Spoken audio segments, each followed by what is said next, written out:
Okay, here we go. So one of the things that I want to talk about is, you know, my interpretations and my experience of realizing who I really am. And part of that is realizing and accepting, coming to accept what I can and cannot do within this body at this stage of my life. I don't know where to look. I'm going to just look at the numbers going by. No, that just feels weird too. Anyway, never mind. I got distracted. I might cut that out. I might not. What I want to talk about is what it's like to come to accept who I am and what it's like to be inside this body. I've been disconnected from my body for a large part of my life, specifically because of living with chronic pain as far back as I can remember, even into infancy. I do have a very long and accurate memory.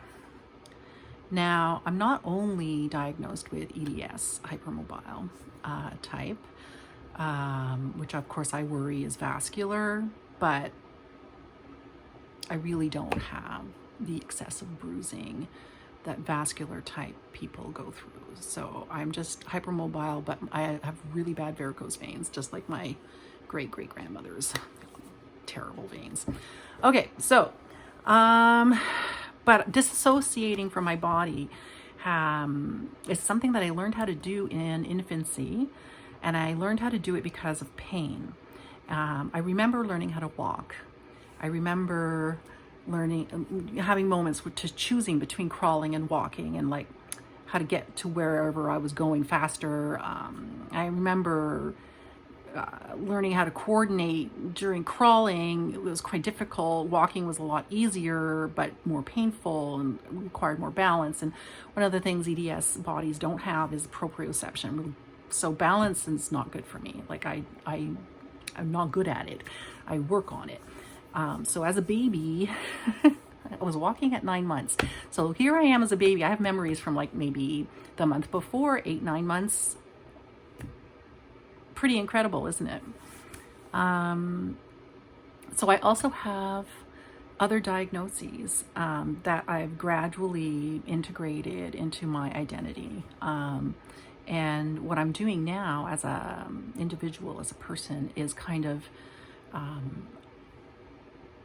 trying to accept myself as is without having to put a label or a diagnosis on it, while living in a world that needs diagnoses in order to justify giving help and support where it's needed. So my central thesis of my life's purpose is to communicate that we each have fundamental worth without having to pay for that worth by producing whatever is considered valuable by our culture.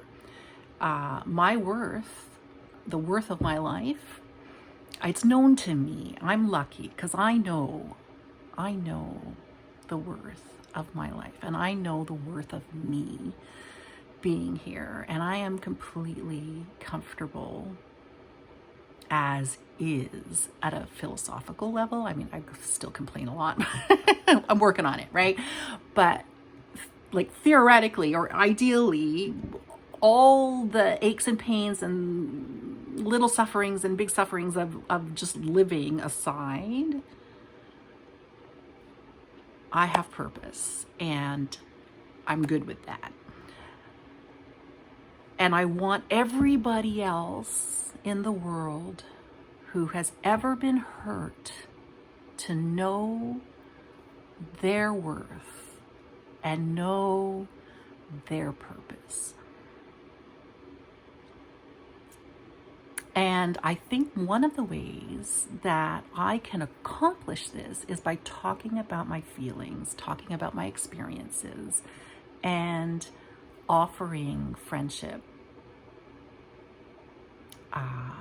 in a way that's safe for me. Okay, so I have complex PTSD, not just from the physical pain of growing up, but also from the psychological and emotional pain from growing up. And I know that it's just my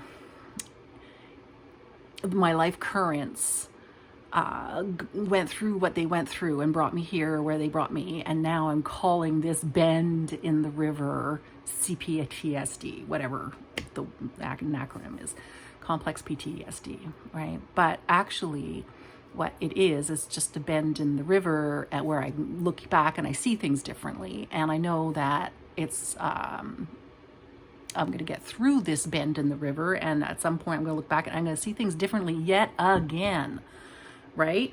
Because everything changes, everything flows, including my own identity. And so this is a gift. Dissociation and identity being movable. There's something about having that realization very, very young, that identity is not fixed. And a lifetime of working through pain moment by moment to understand where the real actual limit is. Like, yes, I'm having pain, but does that mean I have to stop doing what I'm doing? In my case, a lot of the time it did mean stop doing that. You do need to learn that about pain, okay? That was a hard lesson for me. But there are other times where pain is really a habit. And so being flexible in my identity means that I can also let go of a lot of suffering. I can just be like, oh, well, that's not me anymore. That's not now.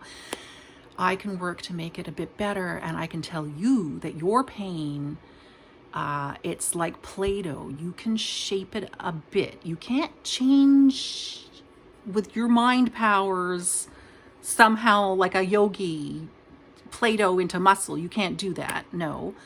But you can shape how you respond to your own pain and use that to become better, kinder, softer place to be within your own self, both emotionally and physically at the same time. So, wow, that was my Saturday morning philosophy from Gala. My lovely partner gave me a great massage, and of course my pain is much reduced. And I took some Tylenol, which I don't like to take because eat big pharma, you know. But it worked. Okay, see you all tomorrow.